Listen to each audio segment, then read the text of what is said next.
Foyer 221, équipe B, correction de la C1, voyage à Toronto. Faites en aide à l'apprentissage en équipe de 4.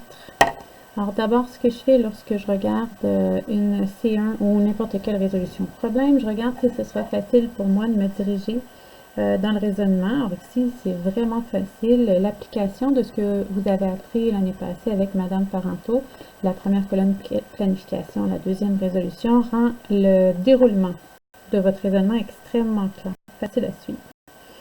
L'écriture lisible,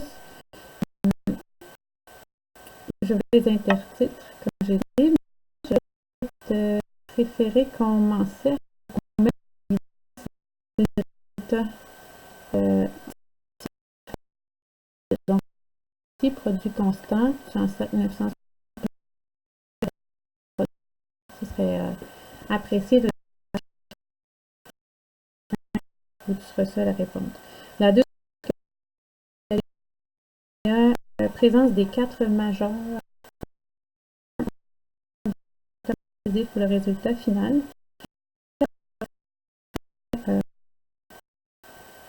La somme des revenus. Alors, la deuxième,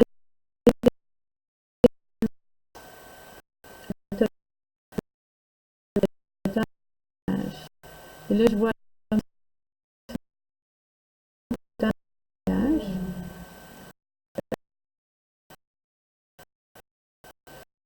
donc ici ce n'est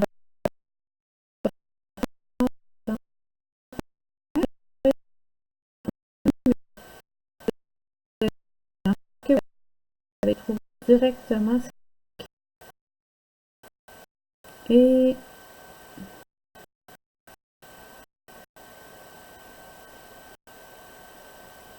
ça devrait fonctionner pourtant. Ce que vous avez fait devrait fonctionner. Est-ce que vous avez arrondi de là à là, ce qui explique la différence? C'est possible. Je vais prendre ma calculatrice pour le valider. Où est ma calculatrice? Je sais pas où est ma calculatrice. Au secours.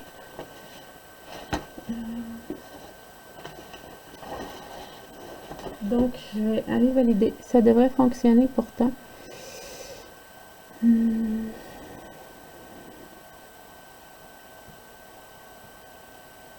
Alors, ce que vous avez fait, c'est de vous dire, puisque dans 60%, il y a 3 fois 20 et dans 40%, il y a 3 fois 20, si je prends le 324 et 75, que je le divise par 3 et que je le multiplie par 2, ça devrait me donner 40%, et c'est effectivement ce que ça donne. C'est votre calcul qui est mauvais, mais vous avez trouvé la somme restante et vous n'avez pas eu besoin de passer par la somme totale. Donc, cette majeure-là ne compte pas pour vous. Vous avez trouvé une façon efficace de le faire sans passer par la somme totale. Et vous avez finalement trouvé le nombre d'heures. Toutes les majeures du critère 1 sont respectées. Il n'y a pas de perte drastique d'une cote par majeure. Je vais maintenant aller vérifier les mineurs. Les mineurs concernent la proportionnalité pour les revenus de la vente d'agrumes. Vous utilisez un point qui est précis dans le graphique, c'est-à-dire que vous utilisez le point 2 sacs, 6 $. Il aurait été intéressant de préciser dans votre 20 divisé par 2, pourquoi divisez-vous 20 par 2. Alors, il aurait été intéressant d'indiquer nombre de fois qu'il y a 2 sacs dans 20 sacs, par exemple. Ça aurait été plus clair. Parce que là, on ne sait pas pourquoi vous le faites. On peut présumer, vous le savez, mais on n'en a pas de preuve. Alors, il faudrait ici indiquer pourquoi vous faites ceci. Ça va pour cette mineure. Les 2 mineures suivantes concernent la vente de boîtes de thé. Il fallait s'apercevoir que c'était un inversement proportionnel, ce que vous aviez fait. Hein? Vous nous le prouvez en vérifiant le produit constant.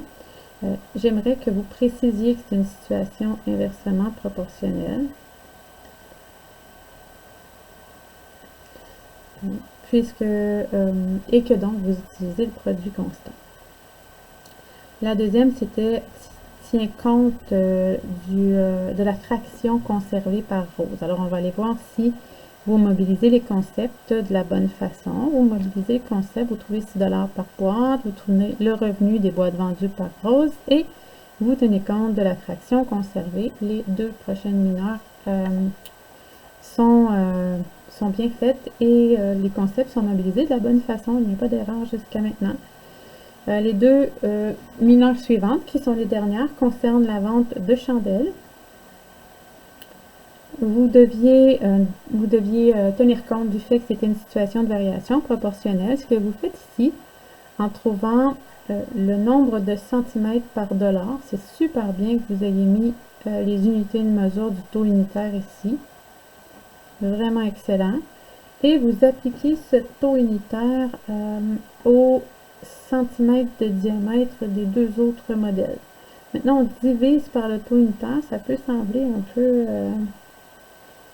un peu étrange, mais vous le comprenez certainement de la façon suivante, c'est-à-dire vous vous demandez combien de fois il y a de 48 centièmes de centimètre dans 6 et 6 dixièmes de centimètre.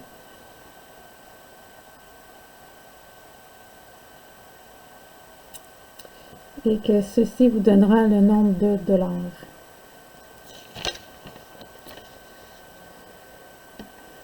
Revenu total, alors multiplié par le nombre de chandelles, ce qui vous donne pour vos chandelles 402,50.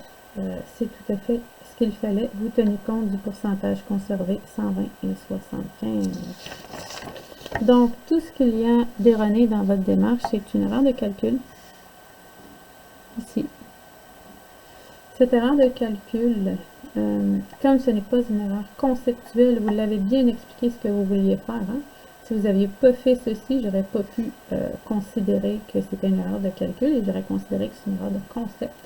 Mais comme vous avez bien précisé ce que vous vouliez faire, que ce n'est qu'une erreur de calcul, vous n'êtes pas pénalisé pour ceci dans une C1. Ça ne fait pas diminuer, comme on l'a vu dans l'explication de la grille, votre cote au critère 2. Vous restez à A. Pour trouver le nombre d'heures, vous faites également la bonne chose et vous passez, merci beaucoup, par la réponse précise pour ensuite l'arrondir. Maintenant, pourquoi vous arrondissez à 50 heures? Bien, comme c'est très proche, on peut en déduire que de toute façon, il faut aller à 50 heures. Ça aurait été peut-être bien de dire qu'il va en avoir un peu plus. On sait qu'il va en avoir un peu plus, mais ou que vous jugez qu'elle est payée de l'heure. Mais sinon, tout est bien. Alors, dans les trois critères, c'est A, A, A, pour un total de 100%. Vous avez A+.